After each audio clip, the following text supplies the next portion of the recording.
Hi friends, welcome to DSC బడి channel. మనం ఈ వీడియోలో 9వ తారీఖు మార్నింగ్ ఆఫ్టర్నూన్ జరిగిన session AP DSC paper discuss చేసుకోబోతున్నాం.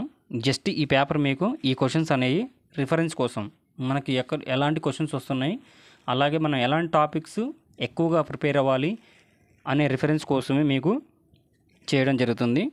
ఈ క్వశ్చన్సే వస్తాయని కాదు, ఓకేనా, just as a blue print లాగా ఇలాంటివి వస్తాయి అని. ఓకే ఫ్రెండ్స్, కంటెంట్లోకి వెళ్ళినట్టయితే ఐక్యరాజ్య సమితిలో హిందీలో ప్రసంగించిన తొలి వ్యక్తి ఎవరని అడిగారు. ఎవరంటే అటల్ బిహారీ వాజ్పేయి గారు. 1977లో విదేశీ వ్యవహారాల మంత్రిగా ఈయన ఐక్యరాజ్య సమితి సాధారణ సభలో హిందీలో ప్రసంగించారు. Next question, my journey transforming dreams into actions, ఈ పుస్తక రచయిత ఎవరని అడిగారు. My journey transforming dreams into actions పుస్తక రచయిత ఎవరంటే ఏపీజే అబ్దుల్ కలాం గారు. అలాగే ఈ బుక్తో పాటు కొన్ని బుక్స్ ఇక్కడ ఉన్నాయి చూడండి.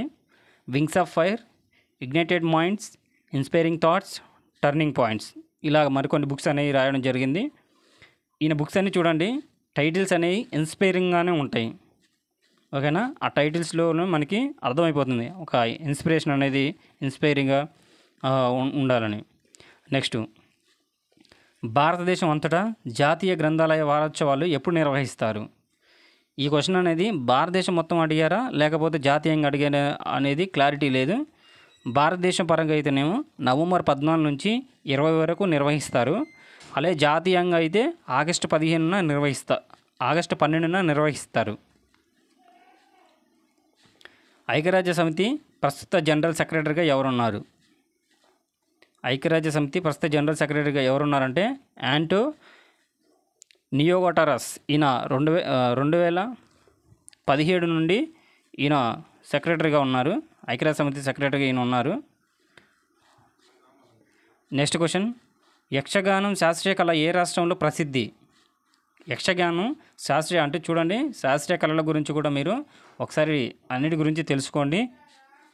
నెక్స్ట్ మీకు వేరే దాని మీద ఇచ్చే అవకాశం ఉంటుంది. యక్షగానం శాస్త్రీయ కళ ఏ రాష్ట్రం ప్రసిద్ధి చెందిందంటే కర్ణాటక రాష్ట్రానికి ప్రసిద్ధి చెందిందండి. అలాగే నెక్స్ట్ క్వశ్చన్, పాటలీపుత్ర ప్రాంతం ప్రస్తుతం పేరు ఏమిటని అడిగారంట. ఈ పాటలీపుత్ర ఉన్న ప్రస్తుత పేరు ఏంటంటే పాట్నా. ఈ పాట్నా అనేది ఎక్కడ ఉందంటే ప్రజెంట్ గంగా నది ఒడ్డున ఉంటుంది.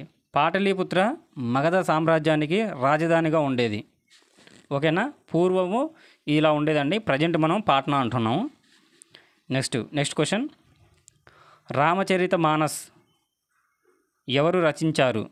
రామచరిత మానస్ బుక్ని ఎవరు రచించారు అని అడిగారు. ఇక్కడ తులసిదాస్ అనేవారు రచించారండి. నెక్స్ట్, ఆంధ్రప్రదేశ్ షెడ్యూల్ కులాల ఆర్డినెన్స్ ఎప్పుడు అమల్లోకి వచ్చింది.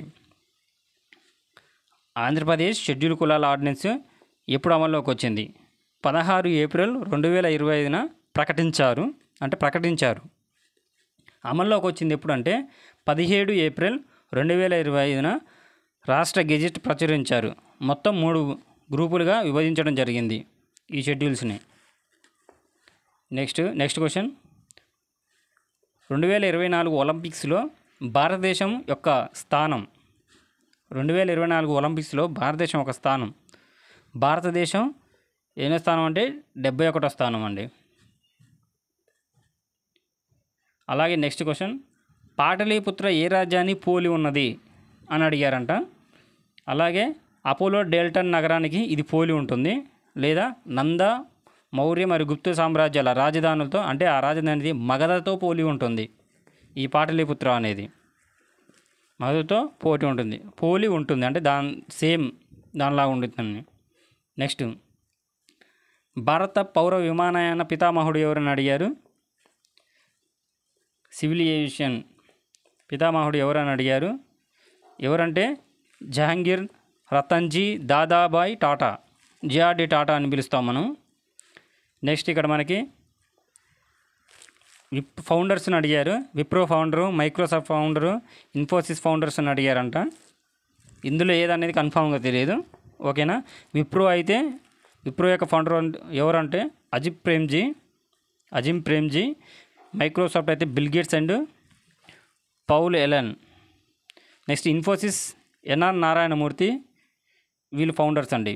దీంట్లో ఏదనేది కన్ఫామ్గా తెలియదు. ఓకేనా. నెక్స్ట్ క్యాపిటల్స్ గురించి కూడా అడగడం జరిగింది, ఒకసారి చూసుకోండి. టర్కీ క్యాపిటల్ ఏంటి అని అడిగారు. టర్కీ యొక్క క్యాపిటల్ ఏంటంటే అంకారా. ఓకేనా. టర్కీ యొక్క క్యాపిటల్ ఏంటంటే అంకారా. ఈసీసీ గురించి అడిగారు, అంటే అబ్రివేషన్ అడిగారా లేకపోతే దేని గురించి అడిగారు అనేది క్లియర్గా అయితే తెలియదు. ఈసీసీ అంటే early childhood care and education అండి, దీని అబ్రివేషను. ఏది అడిగారు అనేది క్లారిటీ చెప్పలేదు. ఓకేనా. నెక్స్ట్ అలాగే విద్యా నిర్వచనాలు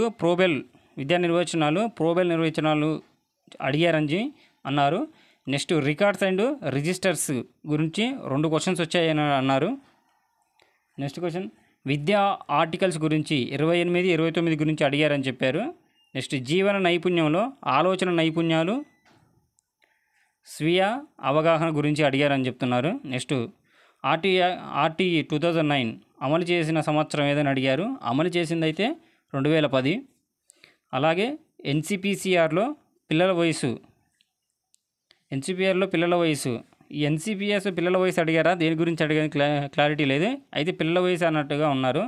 0 నుంచి 18 సంవత్సరాలండి. నెక్స్ట్ పెరుగుదల ఒక క్యారెక్టరిస్టిక్ గురించి అడిగారు, డెవలప్మెంట్ క్యారెక్టరిస్టిక్స్ గురించి అడిగారంట. అలాగే ప్రజ్ఞాలబ్ధి 150 పైన ఉంటే వాళ్ళని ఏమంటారు అని అడిగారు. వాళ్ళని ఏమంటారంటే ప్రతిభావంతులు అని అంటారు. నెక్స్ట్ సృజనాత్మకతలో 4 అంశాలు, వీటి గురించి అడిగారంట. ధారాళత, సరళత, వాస్తవికత, నవ్యత, వీటి గురించి అడిగారు. ఒకసారి చూసుకోండి ఇవన్నీ. అలాగే ఇండివిజువల్ డిఫరెన్స్లో అప్లికేషన్ టైప్లో క్వశ్చన్ అడిగారంట. Individual difference. Next personality character గురించి సరికానిది ఏది అని అడిగారని చెప్తున్నారు. అలాగే లెర్నింగ్ ట్రాన్స్ఫర్మేషన్, శూన్య బదలాయింపు గురించి కూడా అడిగారు. నెక్స్ట్ పొదుపు గణనలో ప్రాబ్లమ్స్ గురించి అడిగారంట. అలాగే మనకి laboratory method, historical method, inductive method గురించి 6 వీటి గురించి సంబంధించి 6 బిట్స్ అనేవి వచ్చినాయి అని చెప్తున్నారు. ఓకేనా ఫ్రెండ్స్, మనకు తెలిసిన బిట్స్ అయితే ఇవ్వండి ఈ మార్నింగ్ ఆఫ్టర్నూన్ సెషన్. ఫ్రెండ్స్ మన ఛానల్లో చాలామంది సబ్స్క్రైబ్ చేసుకోకుండా చూస్తున్నారు. సబ్స్క్రైబ్ చేసుకొని అలాగే ఎలా ఉందో కామెంట్ సెక్షన్లో కామెంట్ చేయండి ఫ్రెండ్స్. ఓకేనా ఫ్రెండ్స్. అలాగే మన ఛానల్లో ప్రీవియస్ క్వశ్చన్ పేపర్స్ అనేవి చాలా ఉన్నాయి. మీకు ఈ ప్రిపరేషన్లో అవి చాలా హెల్ప్ అవుతాయి. మీకు ఆన్సర్లతో సహా వివరించడం జరిగింది ఫ్రెండ్స్. ఎక్కడ మన వీడియోస్ మాత్రం స్కిప్ చేయకుండా చూడండి. ఆ వీడియోస్ ఒకసారి మీకు ఉపయోగపడతాయి. మన ఛానల్లో అయితే ఉండడం జరిగింది, విజిట్ చేయండి. సోషల్ వాళ్ళకి చాలా బిట్స్ అనేవి ఫ్రేమ్ చేయడం జరిగింది. అలాగే ప్రీవియస్ క్వశ్చన్స్ పేపర్స్ అనేది మీకు ఆన్సర్తో ఎక్స్ప్లెయిన్ చేయడం జరిగింది ఫ్రెండ్స్. Okay, thank you.